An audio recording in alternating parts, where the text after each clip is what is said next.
গত কয়েক সপ্তাহ ধরে ভারত ও পাকিস্তানের মধ্যে উত্তেজনা তুঙ্গে ছিল। 22 এপ্রিল পহেলগামে একটি সন্ত্রাসী হামলায় 26 জন নিহত হয়।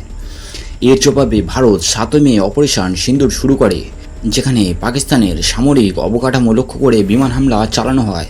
পাকিস্তানও পাল্টা হামলা চালায়। এই সংঘর্ষে উভয় দেশ বেসামরিক মানুষের প্রাণহানি হয়, বিশেষ করে জম্মু কাশ্মীরের পুঞ্চ জেলায় 13 জন নিহত হন। এই পরিস্থিতিতে বিশ্বজুড়ে উদ্বেগ ছড়ায়, কারণ দুই দেশই পারমাণবিক শক্তিধর। 10 মে 2025 একটি ঐতিহাসিক দিন। ভারতের বিদেশ সচিব বিক্রম মিস্ত্রি ঘোষণা করেন পাকিস্তানের ডিজিএমও অর্থাৎ director general of military operation ভারতের ডিজিএমওকে ফোন করে কথা বলেন বিকেল 5টা থেকে স্থল, সমুদ্র ও আকাশে সব সামরিক কার্যক্রম বন্ধ করতে উভয় পক্ষ রাজি হয়।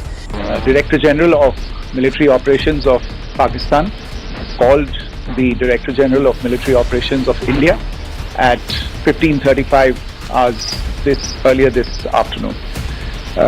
It was agreed between them that both sides would stop all firing and military action on land and in the air and sea with effect from 1700 hours Indian Standard Time today.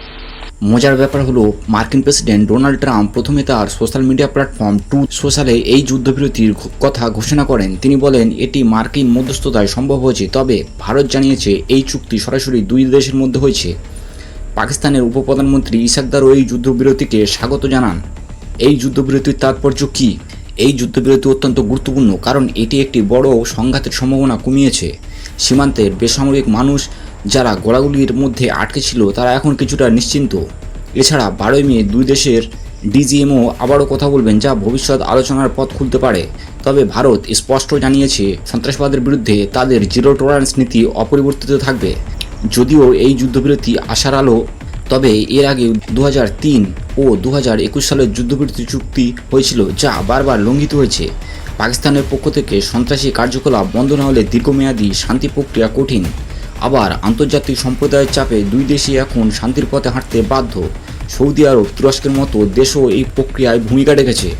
এই যুদ্ধবিরতি দক্ষিণ এশিয়ার শান্তির একটি নতুন সম্ভাবনা তৈরি করছে, তবে এটি কতটা টেকসই হবে তা নির্ভর করছে দুই দেশের পারস্পরিক সহযোগিতার উপর।